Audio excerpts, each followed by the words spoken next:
mom just left the Netherlands to head back to America. And since it was her first time out of the country, it legit made me think about my first time out of the country and how far I've come. And I mean this in the best way because it's almost like I found something here in the Netherlands that America was missing.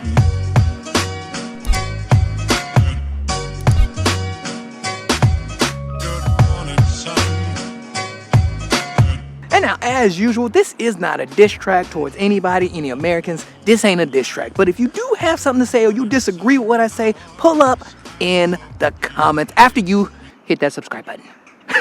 No, seriously though, pull up because I would love to know your thoughts. But yeah, man, I have been thinking just about so much lately. And I think it's because, one, my mom was just here, which was a huge deal. Like, for I don't know if you guys know how big of a deal this was for me. I've been wanting my mom to come for so long, and she finally came, and she finally was able to see how I'm living out here. And yeah, that was really, really important to me. And then the other thing has to be, it was legit my birthday when she came. So yeah, man, just a huge deal for me. She came, she even came to Italy too as well, came to the Netherlands, and she had a great time. That was just my whole thing. I just wanted her to have a good time and just see what it is and see what it's like being out of America. Because you see, me and my family, we grew up fairly poor. I am from the south side of Chicago, like the hood. And then me and my younger sister were able to move to Atlanta and live with my mom. And in Atlanta, I was actually able to get just a solid, fresh start, which is why Atlanta,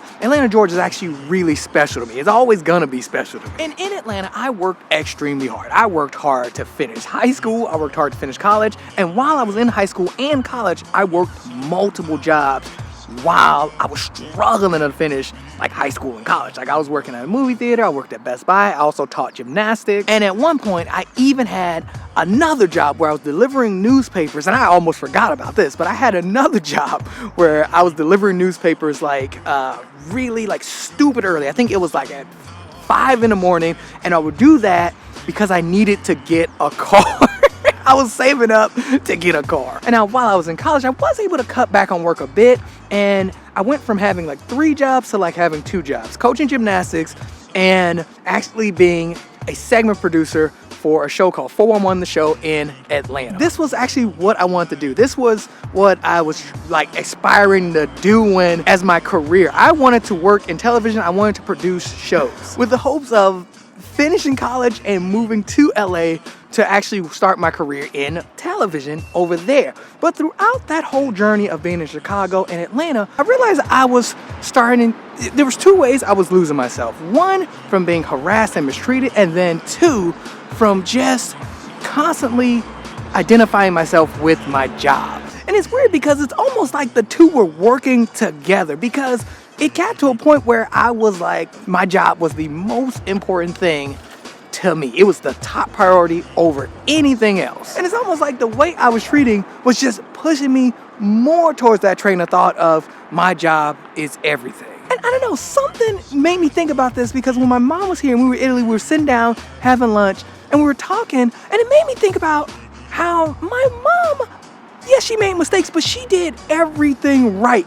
She went to school, got a degree, had a good job, and still had no time for herself and almost hardly any time for us. And then the cycle just repeats, because the same thing was happening to me with my friends and my family when I was just working, hustling. I didn't see my mom that much. I didn't see my sister that much. Just like my mom's mom and dad didn't see her that much and spend that much time with her and have that whole community to build with the family. And that's the reality of it all. It's just one big cycle to kind of hype up this individualism and even loneliness. And now it's even worse. Oh man, quick side note, look how freaking nice it is today. Holy cow.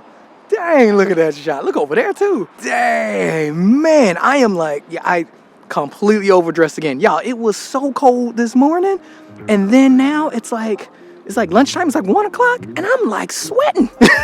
And now let's back up right before I moved to LA, back to 2008, 2009. So right before I moved to LA, I met this girl, and this girl was German, and she was great. We had a relationship. The relationship was amazing. She was just a super nice girl. and she had to move back to Germany. And I decided to go visit her. I mean, she helped me. I was super nervous, but she talked me into going, and I went. And man, this had to be one of the most pivotal moments in my life, because I went to Germany, again, super nervous, never been out of the country, but holy cow, it opened my mind up so much in the sense of like, I wasn't seen a certain way. I was just seen as just like a normal person. And I know this may be extremely hard for a lot of people to understand, but when you're treated as just like American versus like filtered down through something else of something, you know what I mean? It is completely different. And you notice that you're treated a lot better. You're treated, it's almost like you're just treated like a normal person. And then to top it all off, they had time for each other. They had time for their friends. They had time for their family. It was almost like they were a unit. They were together. Togetherness was important. Having a life outside of work was important. And you see it, you felt it. Like it was just there. And what's funny is when I see other people and I talk to other people about their experiences, or other Americans about their experiences, everybody says the same thing. Like, it's unreal. So it's not just me. This is a reason why I tell a lot of Americans to travel, because it opens your mind so much to the rest of the world. It is crazy. Since you're learning more about other cultures and seeing how other cultures work, you then start to learn more about your own, and you see it differently. You then start to see a pattern. And simply that pattern is that you start to notice that there's something ingrained in the American culture that puts you up against others. I mean, just think about the concept of the American dream. I mean, we ain't even got to go into details about it. Literally, the dream of America is to live apart from rather than be a part of. So literally, you stay over there and I'm gonna move over here. Midnight sky, it's not about coming together. It's not about community.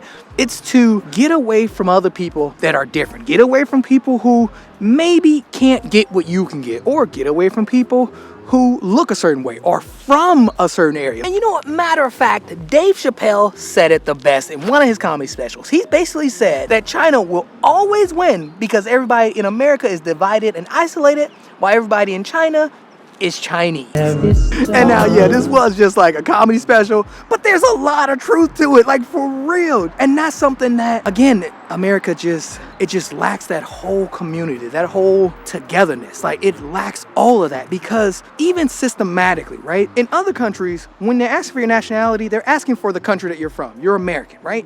But in America, they take it a step further. Either you're American Mexican, or Asian American, or African American, and it just goes on and on and on. Oh man, I can't believe how nice it is. Look at the flowers and everything. The flowers are coming out.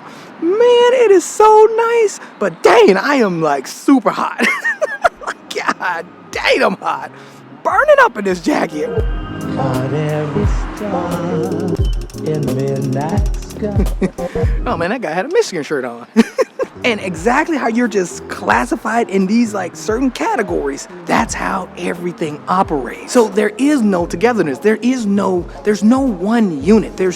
Americans are not just Americans, because they divide themselves into all these other categories. And I hate to say it, but they also do it on hierarchy levels too as well. And I know this idea may sound a bit far-fetched, but it's totally true. We Americans let anything and everything divide us. I mean, from the schools we go to, all the way to the politicians that we vote for. Any reason and every reason we could find, we'll find it. And then what's even crazy about the whole situation is that it's not that like we just disagree with each other, but we take it to the extreme. Like, it is just unreal, to the point where there's no sense of community, there's no sense of togetherness like there is in a lot of other cultures and countries. And sadly, that's what it is. That is something that I found here that it is extremely hard to come by in the States. Like, it's just not like that over there anymore. Like, to be honest, I don't even remember a time where it was. Ooh, dang, I'm burning up.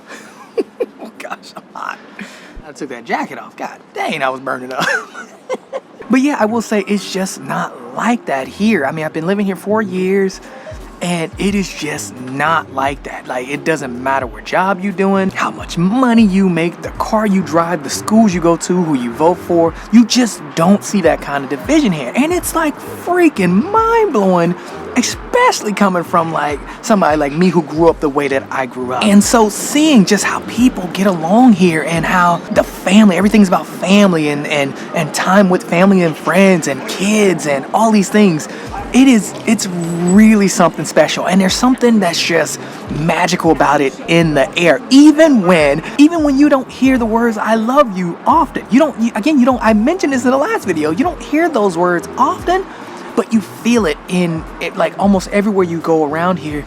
You feel like how much people care about each other and how much things are about the people, just from like the structure of the cities all the way to the laws. Like, people, it's genuinely like almost systematically surrounded around community and togetherness. People talk to each other, neighbors know each other, people hang out with each other, and you get this whole vibe that you're just not alone. Like, I've never felt like I was alone here or I was isolated here. I never really felt that way. And I moved here during the pandemic. Like, me and my wife literally moved at the height of the vid. And even then, fresh out of the States, it never has felt as nearly as isolated as you do in the States. And look, I know this is gonna sound corny, and I know, look, it might be because I'm getting older, but I do feel a part of something here. I mean, versus in the States, it's almost non-existent.